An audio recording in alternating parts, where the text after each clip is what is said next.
I just wanted to share something with you. Let's get this camera set up.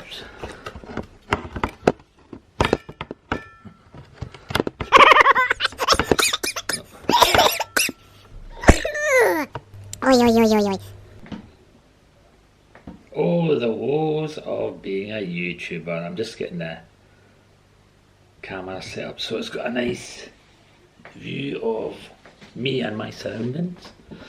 Now, have you ever went into a bookshop thinking, I might find a great treasure here? It's every bookworm's dream is to go into, or to find a treasured book that they know they will cherish for the rest of their lives. Well, that happened to me. As you know, I go to Oxfam. That's one of my main book outlets that I buy my second-hand books from. You know I love history, you know I love art, you know I love, well, there's a various different variation of subjects that I buy books for, but the main subjects are art and history. So anyway, to stop the going on blathering, I found a book from Oxfam. This was about how long ago now?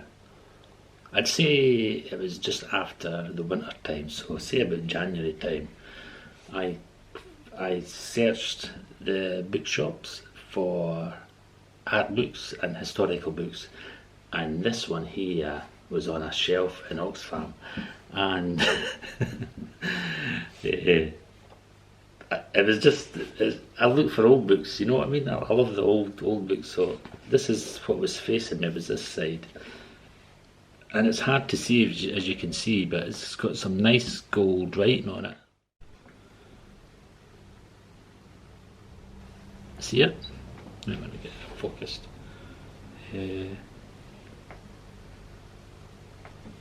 Light and shade. Sorry guys, I'm editing this vlog at the moment and I see that I have made a mistake here. So the book title is Composition, Light, Shade and Colour. I had to tell you that.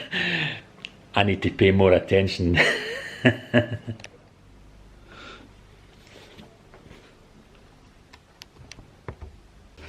It's a book on light and shade. It's a book on, what would you say? If you are an artist and you're looking for an instructional book on how to paint in light and shade and blah blah blah, this is the book for you.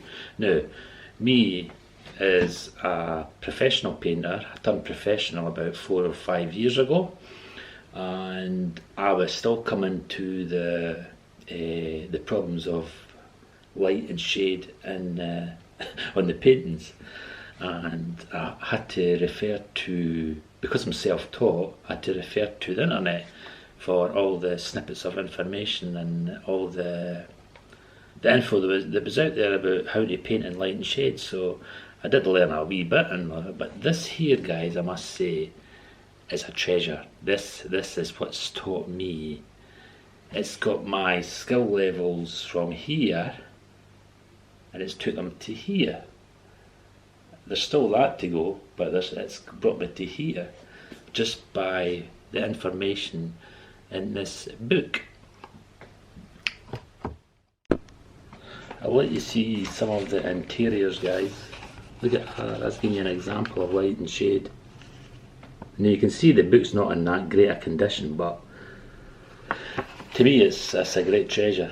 You can see the title there, Composition of Light, Shade and Colour, and it's got the name Harry Wilson on it if you're ever looking for reference. So as you can see, guys, it's not in the best of conditions, and the price that I paid is £4.99, as you can see. So it was a cheap price for me, like, so it's one of the cheaper end of the book buying costs. Yeah, so I think I was very lucky in picking this book up. $4.99. Light. It's the composition of light, shade, and colour.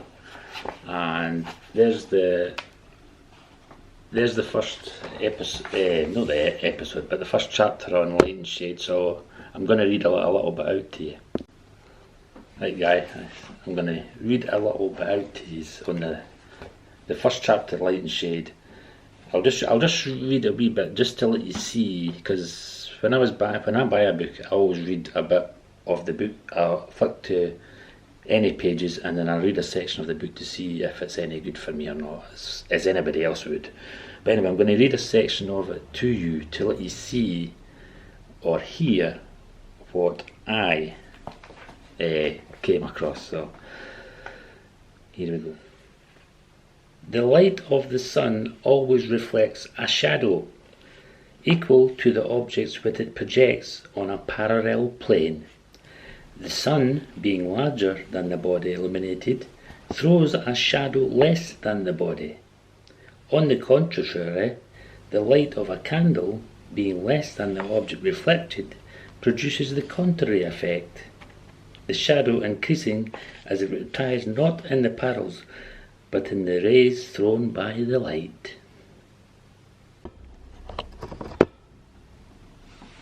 Here's another good piece, guys. Objects out of doors which receive the general light of the sky and where the surrounding air gives light on all sides will look altogether different from the same objects drawn and shaded in a room, which would give dark shadows where in nature there are none. That's on page 17. So this is why I picked this book, and this is why I think it's so much of a treasure, because it's giving you tips in here that you would never see anywhere else. I don't think, anyway. There's a lot of tips in here, there's a lot of information in here that I've never seen anywhere else. So that's why I treasure this book so much, and I will never ever part with it. It's like my magical Bible for art, design, painting, tips. There's tips for practically anything that I do with my art, so I don't think I'll ever part with it. And you can see it's very old. I've never actually looked at the date. Let's have a look at the date. Is there a date on it? Can I find a date? 18, I don't know if you can see that. 18, does that say 1851? 1851, I think that says there. 1851. So this is this is an older book than what I thought. I thought maybe the 1930s, 1940s, not I mean, but 1851. God, that is an old book. Yeah, it's a treasure. You can see now, guys, why I bought this book. I'd never get another chance to a book like this, never in a million years. It's a million and one chance if I went into a bookshop looking for a book on how I do light and shade and colouring, you know what I mean? So I'm over the moon with that. And at £4.99, this is a book that's probably worth over 20 quid anyway, I think.